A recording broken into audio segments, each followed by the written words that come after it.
Adorama TV presents Digital Photography One-on-One, where we answer your questions. Here's your host, Mark Wallace.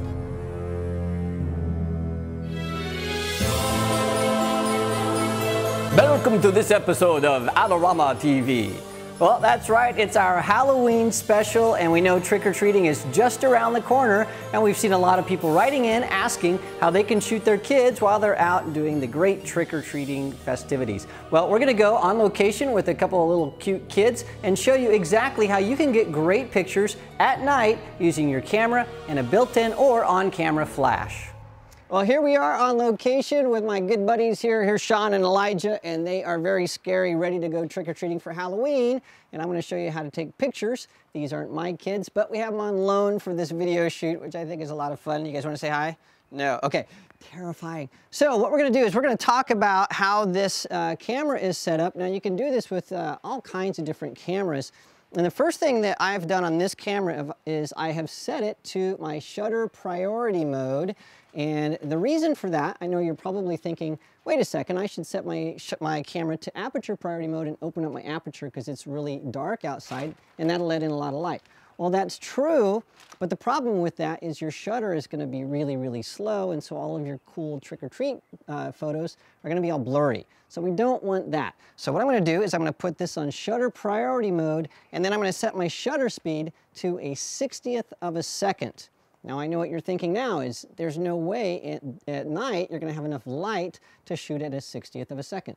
Well, that's true. So we're going to make two changes to our camera to make sure that we can shoot at night and get crystal clear pictures with enough light. So the first thing I'm going to do is I'm going to change my ISO. I'm going to raise that to at least 800. So I have my camera set to ISO 800, shutter priority mode at 60th of a second, and then I need to turn on my flash. So I'm just going to turn on my pop-up flash here, and what will happen is the flash is going to compensate for all that darkness, and it'll throw enough light to get a good exposure. And because we're shooting at 60th of a second, it's going to make sure that my camera doesn't have any kind of shake in it, and everything will turn out really nice and perfect. Now, the other thing I want to do is I want to make sure that my autofocus is set up so that I can snap some shots. Now, I don't know if you've noticed, but kids tend to move a lot. And so what we're going to do is we're going to put our focus mode on one shot or single focus. Now, again, you're probably thinking that is totally counterintuitive. I'm thinking I need to be on continuous focus mode. Well, normally, that's what you would want to do if you're shooting kiddos that are moving or sports or something, but we're shooting at night. And so when you're shooting with continuous focus mode, you don't get any autofocus assist beams from your flash. Well, in one shot or single shot mode, you do. And so let me show you what happens. When it's really dark out here, we got these guys moving around. My gosh, your head is falling off. Ah! Okay, what will happen is when I try to take a shot, this flash is going to say not enough light, and it's going to start pulsing light, and that will help the camera focus. Now, that's really what we want to have happen. On some cameras, there's a little light that's built in, and that's going to put a little beam of light out there, but that only happens if you're in one shot mode or single shot mode. If you go to continuous focus, that's not going to happen. So once again, our flash is on, our ISO is at 800, we're in shutter priority mode at 60th of a second, ISO 800. The last thing we need to do is the autofocus point on your camera. You're going to use the one that's dead center, because that's the very, very fastest one, and you need a fast autofocus system to shoot kiddos that are moving around. So let me take a couple shots here. So Elijah, give me your meanest gatekeeper look. There we go. Yeah, there we go. All right, Sean, there we go. We'll get both of you guys together. Okay, we're going to keep taking a couple pictures. I'm going to change my camera out a little bit. We're going to shoot with a Nikon and a couple different brands of camera, so you can see that we can put all of these things together to get great shots over and over. Are you guys ready? All right, let's go trick-or-treating.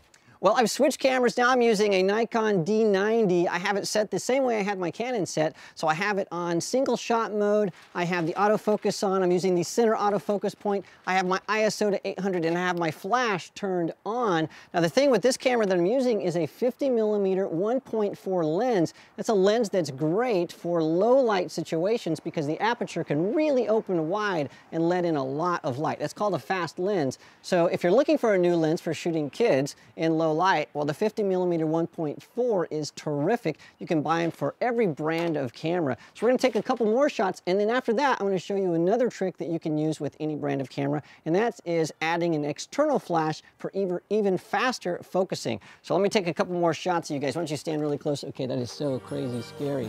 There we go, perfect.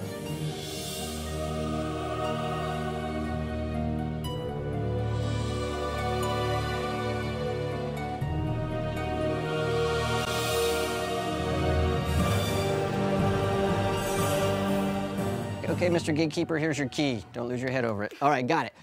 Ow. Okay, another one of the keys to making this work is to use an external flash. Now, the external flash is going to help you out in a couple of ways. The first is that it has a lot more output of light, so you can shoot at a greater distance from kids. The second thing is it's got this infrared autofocus assist beam, and so it will help you focus faster, and you can bounce the light off of things like this porch. So before these guys beat each other up, I'm gonna back up and take a couple of shots to show you how this works. Are you ready?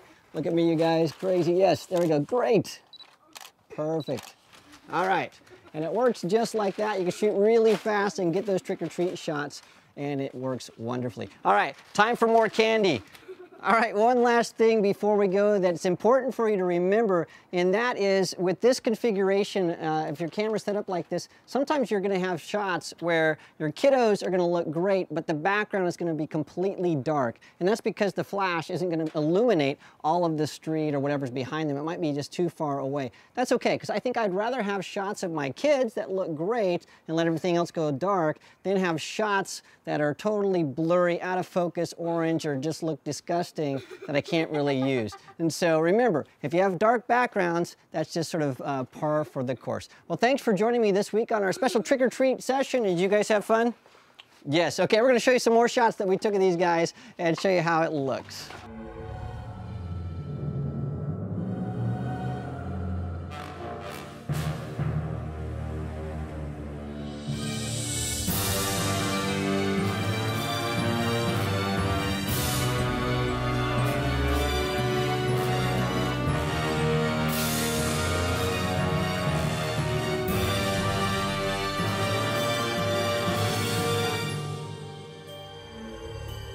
Well, I had a lot of fun hanging out with the kiddos and showing you some tricks for trick-or-treating. Remember, put your camera on shutter priority mode, your shutter on 60th of a second, turn on your flash, raise your ISO, and you're gonna have great photos. Well, thanks for joining us this week. Remember, if you have questions about photography, you can always ask those by sending me a question at askmark@adorama.com. Thanks for joining us. Have a great Halloween, and I'll see you next week.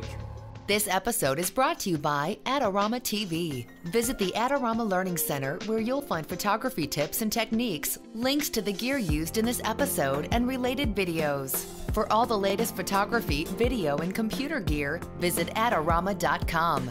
And the next time you're in New York City, visit our store located on 18th Street between 5th and 6th Avenue.